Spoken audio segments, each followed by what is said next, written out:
Karachi motor cycle کی ٹینکی پر 1 کروڑ 20 لاکھ روپے لے جانے والا سونار کا ملازم لٹ گیا۔ کراچی میں کریم آباد پل پر نامعلوم ملزمان سونار کے ملازم سے مبینہ طور پر 1 کروڑ 20 لاکھ روپے سے زائد کی رقم لوٹ کر فرار ہو گئے۔ اس نے بتایا کہ مینا بازار سے سونار کی دکان کے مالک نے اپنے ملازم کو رقم لینے صدر بھیجا تھا۔ ملازم موٹر سائیکل پر صدر سے 1 کروڑ 20 لاکھ روپے نقد موٹر سائیکل کی ٹینکی پر رکھ کر آ رہا تھا۔ پولیس حکام کے مطابق ملازم کریم آباد پل پر پہنچا تو موٹر سائیکل سوار 2 ملزمان نے اسے اسلحے کے زور پر رقم چھین لی اور فرار ہو گئے۔ واردات کا مقدمہ گلبرگ تھانے میں درج کر لیا گیا۔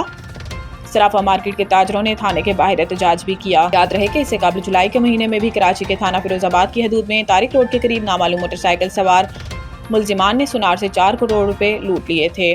طارق روڈ کے قریب رات گئے سونار سے بڑی ڈکیتی کی واردات ہوئی تھی۔ پولیس کا بتانا ہے کہ مبینہ طور پر ڈاکو 3 کروڑ 95 لاکھ روپے لوٹ کر فرار ہو گئے تھے۔